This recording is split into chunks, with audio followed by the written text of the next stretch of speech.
வணக்கம் நண்பர்களே. இன்னைக்கு நான் உங்க கோச்சா ஒரு ஃப்ரெண்டா உங்ககிட்ட சில விஷயங்கள் பேசணும்னு நினைக்கிறேன். வாழ்க்கை சில சமயம் ஒரு ரேஸ் மாதிரி இருக்கும் இல்லையா? ஒரே ஓட்டமா இருக்கும். ஆனா அந்த ஓட்டத்துல நம்ம எங்கேயாவது பின்தங்கிடுவோமோன்னு ஒரு பயம் நம்ம மனசை போட்டு அழுத்திக்கிட்டே இருக்கும். வாங்க இத பத்தி கொஞ்சம் பேசி ஒரு தெளிவுக்கு வரலாம். பக்கத்துல இருக்கிறவங்கள பாக்கும்போது, அடடா அவங்க எல்லாம் எவ்ளோ வேகமா போறாங்க, நம்ம மட்டும் இங்கேயே நிக்கிறோமேன்னு தோணுதா? குறிப்பா சோஷியல் மீடியால நம்ம ஃப்ரெண்ட்ஸ் போடுற சக்சஸ் ஸ்டோரிஸ்லாம் பாக்கும்போது, ச்சே நான் மட்டும்தான் இப்படி இருக்கேனா அப்படின்னு எப்பவாவது ஃபீல் பண்ணியிருக்கீங்களா? இந்த ஃபீலிங் இருக்குதே, அப்பாப்பா அது நம்மள ரொம்பவே டயர்ட் ஆக்கிடும். ஆனா ஒன்னு சொல்றேன் கேட்டுக்கோங்க, இந்த மாதிரி ஃபீல் பண்றது நீங்க மட்டும் இல்ல. இந்த மாதிரி நம்மள நாமளே மத்தவங்களோட கம்பேர் பண்ணி கஷ்டப்படுறோம் இல்லையா?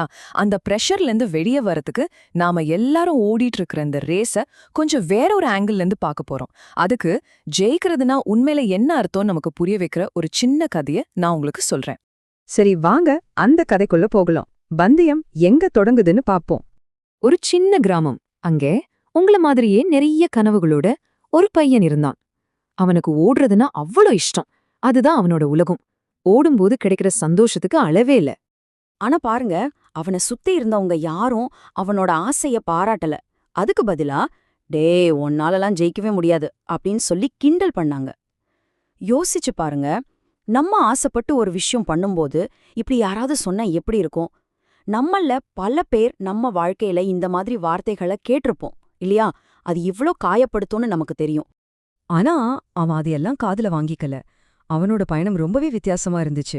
மத்தங்க மாதிரி இல்ல. அப்படி இருக்கும்போது ஒரு நாள் அந்த ஊர்ல ஒரு பெரிய ஓட்டப்பந்தயம் நடந்தது. ரேஸ் ஆரம்பிச்சதும் பார்க்கணும், மத்த எல்லாருமே புயல் வேகத்துல ஓட ஆரம்பிச்சாங்க. எப்படியாவது ஃபர்ஸ்ட் பிரைஸ் வாங்கிடணுங்கிற வெறியோட முன்னாடி பாஞ்சாங்க.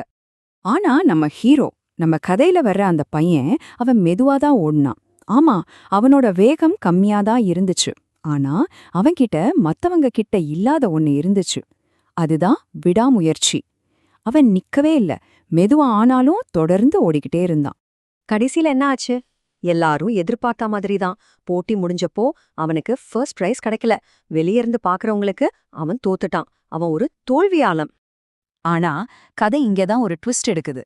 உண்மையான வெற்றி எதுங்கிறத அவன் புரிஞ்சுக்க போற தருணமே இதுதான். அப்போ அவனோட டீச்சர் அவன்கிட்ட வந்தாரு. அவர் சொன்ன அந்த வார்த்தைகள் தான் இந்த கதையோட உயிரே. அவர் சொன்னாரு, கண்ணா, நீ மத்தவங்கள ஜெயிக்கலங்கிறது உண்மைதான். ஆனா இன்னைக்கு நீ நேத்து இருந்த உன்னையே ஜெயிச்சுட்ட. ஒரு நிமிஷம் இதை யோசிச்சு பாருங்க. இந்த வார்த்தைகளுக்குள்ள எவ்ளோ பெரிய அர்த்தம் இருக்கு இல்லையா? அன்னைக்குதான் அவனுக்கு புரிஞ்சுது உண்மையான வெற்றினா என்னன்னு. ஜெயிக்கிறதுங்கிறது வெறும் கப்பு வாங்கறதுலயோ மெடல் வாங்கறதுலயோ இல்ல. அது மத்தவங்கள தோற்கடிக்கிறதுலயும் இல்ல.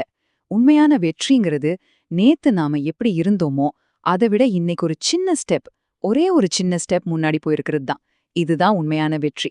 நாம கூடவே இருக்க போற வெற்றி.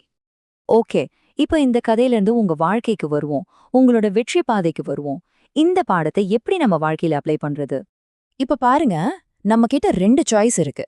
2 விதமான மைண்ட் செட். இடது பக்கம் பாருங்க, மத்தவங்களோட நம்மள கம்பேர் பண்ணும்போது என்ன நடக்குது?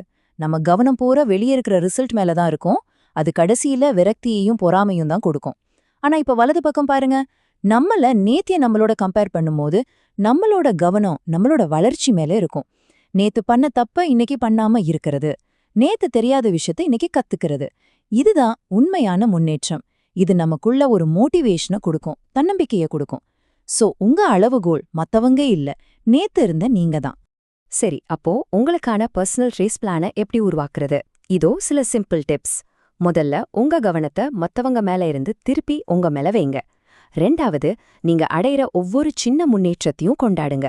ஒரு சின்ன விஷயமா கூட இருந்தாலும் சரி, செலிப்ரேட் பண்ணுங்க. 3வது, ஞாபகம் வச்சுக்கோங்க, உங்க பயணம் உங்களுக்கு மட்டும்தான், அது ரொம்ப ஸ்பெஷல். 4வது, வேகமா போறது முக்கியம் இல்ல, விடாம போறது தான் முக்கியம். ஆம ஜெயிச்ச கதை ஞாபகம் இருக்குல்ல, அது மாதிரிதான். இந்த ஒரு விஷயத்த மட்டும் எப்பவும் உங்க மனசுல ஆழமா பதிச்சுக்கோங்க. நீங்க ஜெயிக்க வேண்டிய ஒரே ஒரு நபர் யாரு தெரியுமா? அது நேத்திருந்த நீங்க தான். வேற யாருமே உங்க போட்டியாளர் இல்ல.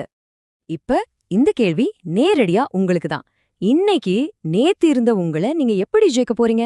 அது ஒரு பக்கம் அதிகமா படிக்கிறதா இருக்கலாம், இல்ல ஒரு 10 நிமிஷம் ஒர்க் அவுட் பண்றதா இருக்கலாம், இல்ல புதுசா ஒரு வார்த்தை கத்துக்கிறதா கூட இருக்கலாம். அந்த ஒரு சின்ன ஸ்டெப் என்னவா இருக்க போகுது? யோசிங்க, உடனே செயல்படுங்க. ஏன்னா உங்க உண்மையான வெற்றி உங்க கையில தான் இருக்கு.